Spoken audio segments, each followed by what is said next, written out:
It was the most astounding event in history. Impossible if it hadn't happened. Executed, confirmed dead, and buried in a solid rock tomb guarded by armed soldiers on Friday evening, Jesus of Nazareth was alive again on Sunday morning. Seeing the risen Jesus transformed his fearful, hiding disciples into unstoppable followers who would rather die than deny their Redeemer King, who had done exactly what he promised he would do.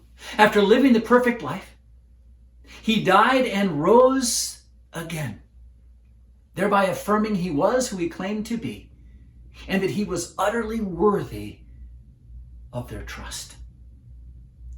Today I want to touch on 3 streams of evidence that convince me that the bodily resurrection of Jesus from the dead isn't merely a myth or legend.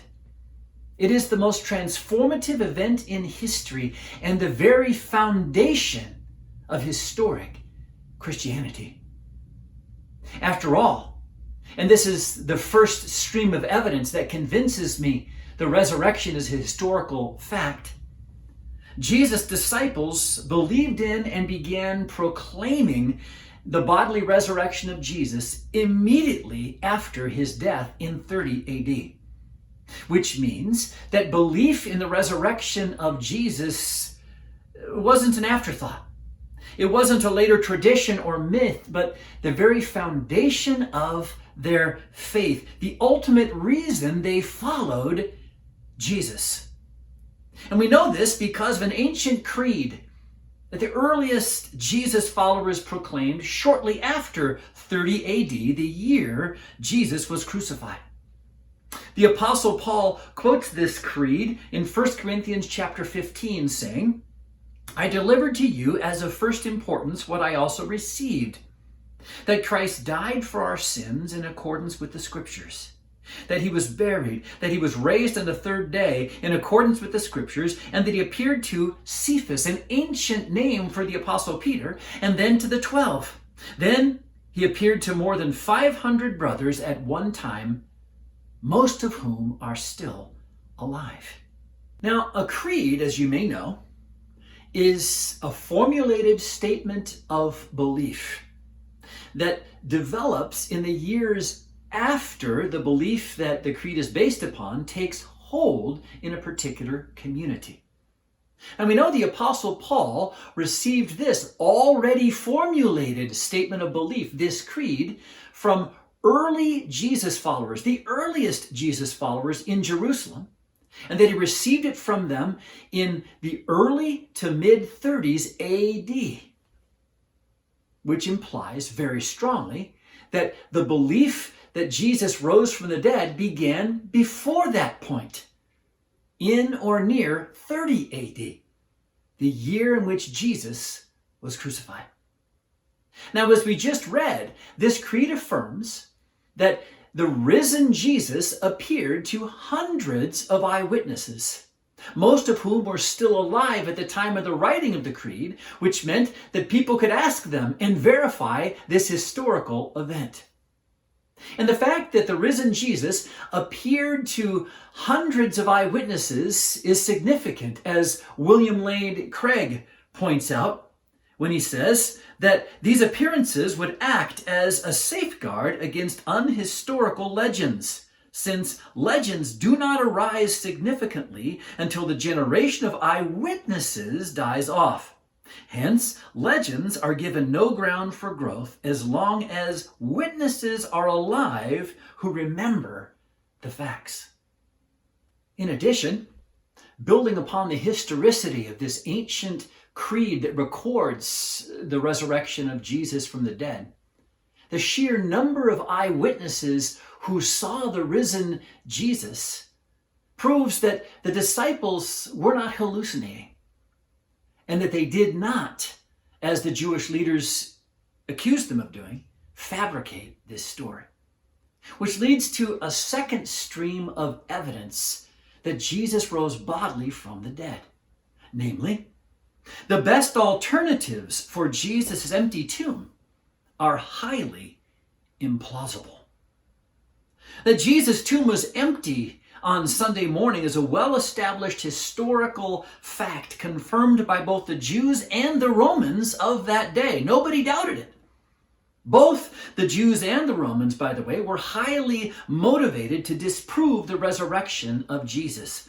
And yet, amazingly, the only counter theory the Jewish leaders proposed at the time was that Jesus' disciples stole and hid his body to make it look like he'd risen from the dead, as he said he would. But of course, this suggestion is patently absurd. Think about it. Jesus' disciples were hiding in fear and disillusionment on the Friday night of his crucifixion, as well as throughout that weekend.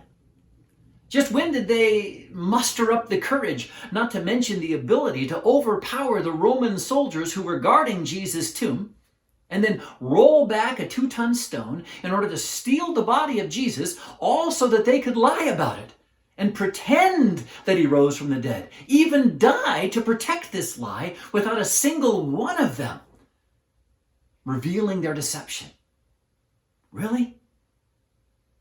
It's telling to me that this highly implausible theory is also the oldest and most common alternative explanation for the empty tomb of Jesus, which we've already seen is a historical fact. This implausible theory is the most common alternative theory to the bodily resurrection of Jesus, even though it's based on zero evidence, disregards the testimony of hundreds of eyewitnesses, not to mention the radical transformation of Jesus' disciples based upon the fact, as they said, that they saw the risen Christ. And finally, because it fails to deal with the third stream of evidence, specifically, that the idea of one dead man becoming alive again and living in that resurrected body had no precedent in Jewish theology or imagination, which is significant since Jesus' first disciples were all Jewish. As such, they grasped the idea of a person being taken up alive bodily into heaven, as Enoch and Elijah were in the Old Testament. They were also familiar with the idea of departed spirits rising bodily from the dead for judgment at the end of the age. But the notion of one man dying and rising again in the same body, never to die again, had no precedent in Jewish theology or imagination. And yet Jesus' disciples died martyrs' deaths in order to proclaim that Jesus died and rose again in this way. Why? The best explanation is that this strange and unexpected event actually took place in space-time history, thereby fulfilling Jesus' promise to die and rise from the dead, a promise that Jesus' disciples didn't fully understand until after his resurrection. Though we've only touched on the evidence today, I believe the case for Jesus' bodily resurrection from the dead is so strong that unless you begin with the biased conclusion that it couldn't have happened, the evidence will lead you to the impossible conclusion that it did. And that changes everything, because it means that Jesus was and is who he claimed to be, God's Messiah, who came to make us in all things new. The one who through his perfect life, sacrificial death, and bodily resurrection from the dead could say with perfect confidence, I am the way, the truth, and the life. No one comes to the Father but by me. Until next time, I'm John Mitchell,